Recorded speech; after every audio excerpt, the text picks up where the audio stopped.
आप देख रहे हैं पब्लिक टाइम्स। नमस्कार, मैं सुमंत कुमार। चलिए जानते हैं गोपालगंज की खास खबर। जिले के गोपालपुर थाना क्षेत्र के जोगीपुर नहर के पास एक युवक का शव पुलिस ने बरामद किया है। बरामद शव को पुलिस पोस्टमार्टम के लिए गोपालगंज सदर अस्पताल भेज दिया और पूरे मामले की जांच में जुट गई। मृतक की पहचान गोपालपुर थाना क्षेत्र के लाजपुर तकियाबारी गांव निवासी गोरख शाह के 30 वर्षीय बेटा रवि कुमार के रूप में की गई है। आपको बताते चले कि रविवार को युवक अपने घर से निकला था। देर शाम तक वह अपने घर नहीं लौटा, जिसके बाद परिवार के सदस्य अपने रिश्तेदारों को फोन कर जानकारी लेते रहे। काफी खोजबीन करने के बाद जब उसका पता नहीं चला, मोबाइल बंद मिला, तो परिजनों को चिंता सताने लगी। इस बीच सोमवार को गोपालपुर थाना क्षेत्र के जोगीपुर नहर के समीप कुछ लोगों ने शव को देखा और पुलिस को इसकी सूचना दी। सूचना मिलने पर पुलिस भी मौके पर पहुंची। पुलिस ने मृतक की पहचान कर इसकी सूचना परिजनों को दी। सूचना के बाद परिजन भी मौके पर पहुंच गए और चित्कार मारकर रोने बिलखने लगे। इस संदर्भ में मृतक के भाई ने बताया कि मेरे भैया और उनके दोस्त दुबई में रहते थे और उनके दोस्त सोनीपुर गांव निवासी रामाशीष माझी की पत्नी अपने पति और मेरे भैया का पैसा अपने खाता में मंगवाया करती थी। इसी बीच जब शादी तय हुआ तो वे उनसे पैसे की मांग करने लगे, जिसके बाद कहा गया कि जब शादी का समय आएगा तो पैसा दे दिया जाएगा। 12 जुलाई को शादी के दिन तय होने के बाद जब पैसे की मांग की गई, लेकिन लगातार 3-4 दिन तक जब पैसे की मांग की गई तो उन लोगों ने कहा कि ठीक है, आकर पैसा ले जाइए। जिसके बाद भैया ने कहा कि मैं अपने छोटे भाई को भेज रहा हूँ, पैसा दे दीजिएगा। लेकिन उसकी दोस्त की पत्नी ने कहा कि नहीं, आप ही आइए और लेकर जाइए पैसा। जब वो पैसा लाने गए तो दोबारा नहीं आए। जब फोन किया गया तो उनका मोबाइल बंद पाया गया, जिसके बाद उसका शव मिला। आशंका है कि पैसे के लेन देन के विवाद में उसकी हत्या की गई है। बताया जा रहा है कि हत्या के बाद से आरोपित घर छोड़कर फरार है। इस मामले में सदर एसडीपीओ प्रांजल ने बताया कि गोपालपुर थाना क्षेत्र के समीप रेलवे ढाला के समीप एक युवक का शव पुलिस ने बरामद किया है। उसको पोस्टमार्टम के लिए सदर अस्पताल भेज दिया गया है। इस मामले में कांड दर्ज कर लिया गया है। जल्द ही जो लोग शामिल हैं उसको गिरफ्तार कर लिया जाएगा। इसकी जांच की जा रही है। प्रथम दृष्टया गला दबाकर हत्या करने की बात सामने आई है। परिजनों का आरोप लगाया गया है कि पैसे के लेन देन और प्रेम प्रसंग की बातें भी सामने आ रही है, जिसकी जांच कराई जा रही है। पुलिस ने हत्या से जुड़े साक्ष्य को इकट्ठा कर गिरफ्तारी के लिए छापेमारी शुरू कर दी है। हत्या को लेकर पुलिस की टेक्निकल सेल की टीम भी मदद को लेकर जांच शुरू कर दी है। मृतक किन किन लोगों से वारदात के दिन बात किया और किन किन लोगों का कॉल आया, लोकेशन कहां कहां पर पहुंचा, इन तमाम बिंदुओं पर पुलिस की टेक्निकल टीम जांच कर रही है। साथ ही घटना के वक्त किन किन लोगों का लोकेशन है। पुलिस ने बताया कि शरीर पर कहीं भी जख्म के निशान नहीं मिले हैं। मृतक 3 भाइयों में सबसे बड़ा था। पैसे के लेन देन मामले में परिजन कभी 8 लाख कह रहे हैं तो कभी 6 लाख रुपए उनके पास होने की बात कर रहे हैं। गोपालपुर थाना क्षेत्र में एक रेलवे लाइन के निकट एक युवक की बॉडी बरामद हुई, जिसमें हम लोगों ने बॉडी को पोस्टमार्टम के लिए भेजा गया है और इसमें कांड भी दर्ज कर लिया गया है और इसमें हम लोग जांच कर रहे हैं। जल्द ही इसमें अरेस्टिंग की जाएगी कि इसमें कौन लोग शामिल थे जो कि हत्या क्या लग रहा है? प्रथम दृष्टया उसको गला दबा के हत्या करने जैसा प्रतीत होता है। हम लोग इसमें अन्य सभी पहलुओं पे जांच कर रहे हैं। इसमें जल्द ही इसका केस का खुलासा करेंगे। हाँ, अभी ये सारी बातें पता चली हैं और अन्य भी इसके कुछ पहलू हैं जिस पे जांच की जा रही है। जिसमें मान ली कि दोस्ती सब क्यों बोला, वैसे हमारे भैया का भी दोस्ती रहा, तो भैया के दोस्त और भैया दोनों जना दुबई रहते रहो। तो भैया के दोस्त के वाइफ साथ अपना हस्बैंड के भी और अपन भी पैसा अपने खाता में मंगावत लिया। तो बात ये भइल कि हमने के बोलने से पैसा हमने के भी जरूरत बात, तो वो लोग बोल कि जब शादी पड़ी तो पैसा के लेन देन हो जाई। तो जब हमारे भाई के शादी पड़ल हटे तो भैया पैसा के बोल रहे हैं, 3-4 दिन बोल रहे, तो वो लोग कहते ठीक बा आके ले जा पैसा। तो भैया हमारे बोल रहे कि ना, हम छोट भाई के भेजते हैं, घर में हम छोट बानी, हमरे के भैया बोल कि भेजते हैं। वो लोग बोल कि ना, तू आके पैसा ले जा। तो कल रात के भैया हमारे गईले 7:30 बजे करीब में, और भैया हमारे ना अले वहीं से। तो 10 बजे हम जब कॉल करें भैया के पास तो फ़ोन स्विच ऑफ आयल, और फ़ोन स्विच ऑफ आयल तो ऐसे में गई भी गई। तो वो लोग घर सब जना क्यों ना रहे लोग, घर में हमारा क्यों भी ना रहा, हम क्यों बता ना पैनी, और माँ पापा सब क्यों भी ढूंढ, और सुबह से ढूंढत रहनी है सन। शादी कितने दिन के बाद था? शादी अभी 8 तारीख है ना, 12 तारीख को उनका बारात जाता है सर। क्या नाम पड़ेगा आपका? हमारा नाम पड़ेगा मंटू कुमार गुप्ता, हमारे भैया का नाम पड़ेगा रवि कुमार गुप्ता। कहाँ घर पड़ेगा? घर हमारा पड़ेगा तकियाबाड़ी विक्रमपुर पंचायत में, गोपालगंज जिला के निवासी।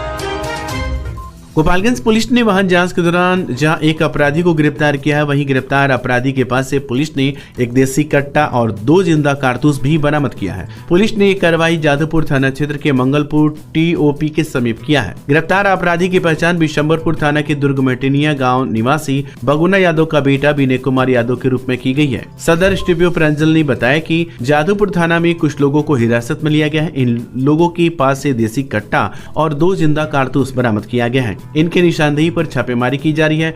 उम्मीद है कि हथियार के साथ और भी लोगों को गिरफ्तार किया जा सकता है। गिरफ्तार अपराधी का पहले भी कई थानों में आपराधिक इतिहास दर्ज है।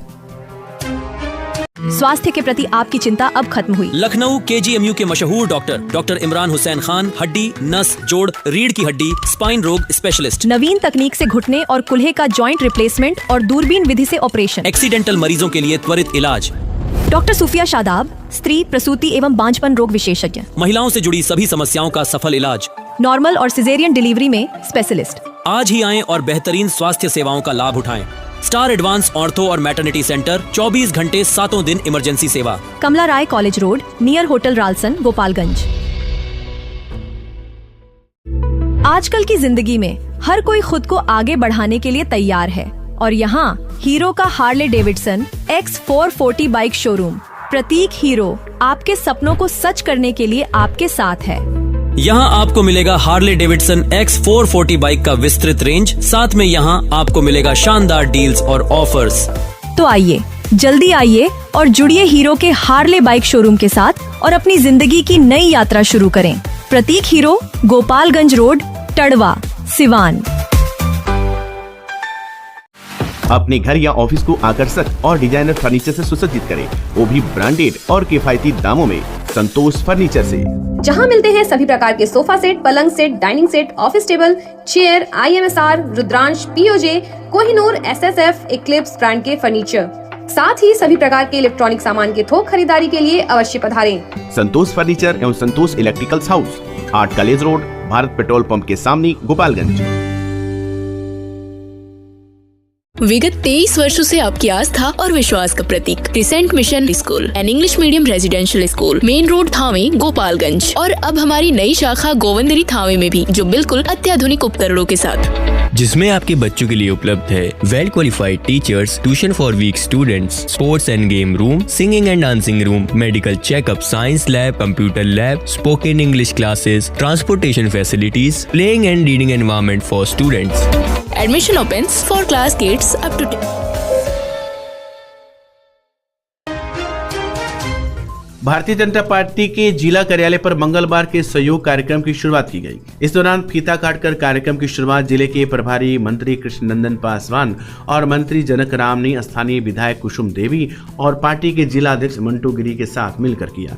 इस दौरान पार्टी नेताओं और पदाधिकारियों ने इस कार्यक्रम को जनहित के लिए एक मील का पत्थर बताते हुए इसका स्वागत किया है। प्रभारी मंत्री ने कहा कि प्रत्येक दिन भाजपा के कार्यालय पर जनता की समस्याओं को सुलझाने का प्रयास किया जाएगा। यहाँ जो लोग भी आवेदन देंगे वह जिला अध्यक्ष के माध्यम से संबंधित विभाग के मंत्री और पदाधिकारी को भेजा जाएगा तथा उन समस्याओं को सुलझाने के लिए भरपूर प्रयास किया जाएगा। जिला अध्यक्ष ने कहा कि सोमवार से शुक्रवार तक सुबह 10 बजे से शाम 2 बजे तक यहाँ पार्टी के बड़े नेता, विधायक अथवा मंत्री कोई न कोई अवश्य यहाँ बैठेगा और जनता की समस्याओं को सुनकर उनके निष्पादन के लिए काम करेगा। मंत्री जनक राम ने कहा कि अक्सर देखने को मिलता है कि लोग अपनी समस्याओं के लिए अलग अलग कार्यालय में चक्कर लगाते रहते हैं और पदाधिकारी उनके कार्यों को समय से पूरा नहीं करते हैं। ऐसे में किसी भी प्रकार की समस्या को लेकर जनता सीधे भाजपा कार्यालय में आकर यहाँ आवेदन दे सकती है और यहाँ से संबंधित विभाग के मंत्री के माध्यम से उस पदाधिकारी को उस कार्य को पूरा करने के लिए निर्देश दिया जाएगा, क्योंकि बिहार के मुख्यमंत्री और देश के प्रधानमंत्री का ये स्पष्ट निर्देश है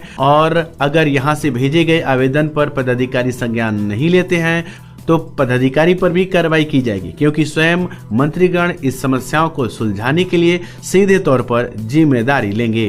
देखिए, गोपालगंज जिला भारतीय जनता पार्टी के कार्यालय में हम सभी बैठे हैं। हमारे साथ माननीय मंत्री जनक जी हैं, सम्मानीय जिला अध्यक्ष संदीप जी हैं और माननीय विधायक कुसुम देवी जी। हम बधाई देंगे अपने जिला अध्यक्ष जी को और पूरी टीम को कि आज सहयोग कार्यक्रम का आज उन्होंने शुरुआत किया। इस कार्यक्रम के विस्तार के रूप में हमारे मंत्री जी और जिला अध्यक्ष जी बताएंगे, लेकिन इस कार्यक्रम का उद्देश्य यही है कि जिले के अंदर जो आपका मैंने काम के लेकर जो भटकते रहते हैं कहीं ना कहीं ऑफिसों में, दूसरे कार्यालयों में, और काम तेजी से नहीं हो पाता है, तो यहाँ एक आवेदन देंगे, सम्मानीय जिला अध्यक्ष जी को देंगे और जिला अध्यक्ष जी संबंधित हम प्रभारी मंत्री यहाँ के हैं, हमारे भी संज्ञान में देंगे और अपने स्थानीय यहीं के रहने वाले हैं और बिहार सरकार के वरीय मंत्री जनक जी हैं, उनके संज्ञान में भी देंगे और माननीय विधायक जी के संज्ञान में कुसुम देवी के, और जिला अध्यक्ष जी के प्रयास से हम जनता की समस्याओं को हल करने के लिए इस सहयोग कार्यक्रम में हम सभी हल करेंगे और जनता को सहयोग करेंगे। इसका सर टाइम टेबल क्या रहेगा, मतलब किसी भी वक्त कार्यालय में? टाइम टेबल के संबंध में हम चाहेंगे कि जिला अध्यक्ष जी बैठे हैं। आज आम जनता के सहयोग के लिए भारतीय जनता पार्टी द्वारा प्रदेश में यह कार्यक्रम चल रहा था पहले से, लेकिन आज जिला कार्यालय पर भी सौभाग्य का बात है कि गोपालगंज से इसका शुभारंभ हो रहा है और इसमें प्रत्येक सोमवार से शुक्रवार तक 11 बजे से 2 बजे तक भारतीय जनता पार्टी के पदाधिकारी बैठेंगे और साथ ही सप्ताह में एक दिन निश्चित रूप से हमारे 4 माननीय जिला में हैं, मंत्री भी हैं, वो भी बैठकर आम जनता के समस्याओं को सुनेंगे और उसका निराकरण करने का भरपूर प्रयास करेंगे। जैसे कि आम लोग कहीं कहीं इधर भटकता है, यहाँ पूछता है किसके पास जाएं कि हमारा जन समस्या की सुनवाई हो सके, तो उसमें यह जो सहयोग कार्यक्रम है मील का पत्थर साबित होगा जिलावासियों के लिए और हम आप लोगों का भी सहयोग चाहेंगे। इस कार्यक्रम का प्रचार प्रसार करें और रोज हमारे पदाधिकारी भी बैठेंगे, उसका रजिस्टर में नाम दर्ज रहेगा और जिनका समस्या लोग यहाँ लेकर आएगा। और हम आग्रह करेंगे पूरा एनडीए का भी मंत्री लोगों से भी आग्रह करेंगे कि सप्ताह में जब आप समय दें तो गोपालगंज कार्यालय पर आएं और लोगों की समस्याओं को सुनकर उनका निराकरण करने का प्रयास करेंगे। और हमारे जो प्रभारी मंत्री हैं, हमारे आदरणीय जनक जी जो मंत्री हैं, उन्होंने कहा है कि महीना में एक दिन हम बैठेंगे। प्रभारी मंत्री जी ने भी कहा है कि महीना में एक दिन हम सहयोग कार्यक्रम में बैठकर आम लोगों की समस्याओं को सुनने का। बिहार सरकार के मत्स्य और पशुपालन मंत्री रेणु देवी मंगलवार को गोपालगंज पहुंची, जिसको लेकर सर्वप्रथम सर्किट हाउस में जिला पदाधिकारी मोहम्मद मकसूद आलम ने पुष्प कुछ देकर उनका स्वागत किया। इसके बाद उन्होंने गोपालगंज की स्थिति का हाल जिलाधिकारी से जाना। गंडक नदी में बढ़ते हुए जल स्तर के संदर्भ में बातचीत की गई और इससे प्रभावित लोगों को आवश्यक मदद करने के लिए चर्चा की गई। इसके अलावा मंत्री ने अपने विभाग के पदाधिकारियों के साथ बैठक की और जिले में मत्स्य तथा पशुपालन के क्षेत्र में बेहतर काम करने के लिए तथा योजनाओं को धरातल तक 100% पहुंचाने के लिए पदाधिकारी के साथ विचार विमर्श कर आवश्यक निर्णय लिए गए। जिला पदाधिकारी मोहम्मद मकसूद आलम की अध्यक्षता में एवं उप विकास आयुक्त अभिषेक रंजन की उपस्थिति में समराली सभा कक्ष में अध्यापक नियुक्ति प्रतियोगिता पुनः परीक्षा TRE 3.0 के सफल संचालन हेतु बैठक की गई। संबंधित बैठक में परीक्षा की तिथि और परीक्षा केंद्र निर्धारित पर विस्तार से चर्चा की गई। प्रश्न पत्र को सुरक्षित रखने के लिए वरसगृह के निर्धारण, वरसगृह की सुरक्षा व्यवस्था, परीक्षा के लिए आवश्यक जोनल मजिस्ट्रेट आदि विषयों पर विचार विमर्श कर आवश्यक निर्देश दिए गए। अपर समाहर्ता द्वारा 17 जुलाई को मुहर्रम त्योहार होने के कारण 16 जुलाई को ही परीक्षा संबंधित ब्रीफिंग करने का आग्रह पर जिला पदाधिकारी द्वारा सहमति प्रदान की गई। गंडक नदी का जलस्तर बढ़ने से माझागढ़ प्रखंड के दियरा इलाके के कई गांवों का संपर्क प्रखंड मुख्यालय से टूट गया है। वहीं गौसिया, बेसिक स्कूल, सड़क, खेत में लगे फसल पानी बाढ़ में डूब गए हैं, जिससे आवागमन ठप हो गया है। आपको बताते चले कि शनिवार को वाल्मीकि नगर बैराज से 4,36,500 क्यूसेक पानी छोड़े जाने के बाद गौसिया, निमुइया, भैंसई, पुराना पंचायत के निचले इलाके के गांवों में पानी घुस गया है। गांव में पानी आने से निमुइया, मागी, मुंगराहा, किरवनिया टोला, बिशुनपुर, बलुआ टोला, महंतराव के टोला गांव का आवागमन ठप हो गया। मंगलवार को गौसिया बेसिक स्कूल, अर्धनिर्मित पंचायत सरकार भवन, सड़क, खेत पूरी तरह से पानी में डूब गया है, लेकिन अभी तक सरकारी स्तर पर नाव की व्यवस्था नहीं किया गया है। पुलिस ने सोमवार को संध्या गश्त के दौरान शराब के नशे में एक युवक को थामे बाजार से गिरफ्तार कर लिया। गिरफ्तार आरोपित की पहचान थाना क्षेत्र के विदेशी टोला गांव के सोनू कुमार गुप्ता के रूप में की गई है। थाना अध्यक्ष दिनेश कुमार राव ने बताया कि चिकित्सीय जांच के बाद आरोपी को मंगलवार को न्यायालय में प्रस्तुत किया गया। मौके पर दरोगा चंद्र प्रकाश तिवारी आदि पुलिस बल मौजूद थे। मोहम्मदपुर उत्पाद पुलिस ने विभिन्न गांवों से शराब के नशे में 4 पियकड़ों को गिरफ्तार किया। मोहम्मदपुर उत्पाद पुलिस द्वारा सिद्धवलिया थाना क्षेत्र के बिशुनपुरा के मदन यादव, सिवान जिले के भगवानपुर थाना क्षेत्र के दिलसद गांव के पिंटू कुमार, हलिसरा गांव के अमित कुमार तथा बिशुनपुरा बाजार के मोहम्मद सिराज को शराब के नशे में गिरफ्तार कर न्यायिक हिरासत में भेज दिया। तो ये थी गोपालगंज की खास खबर। आपका दिन शुभ हो। धन्यवाद।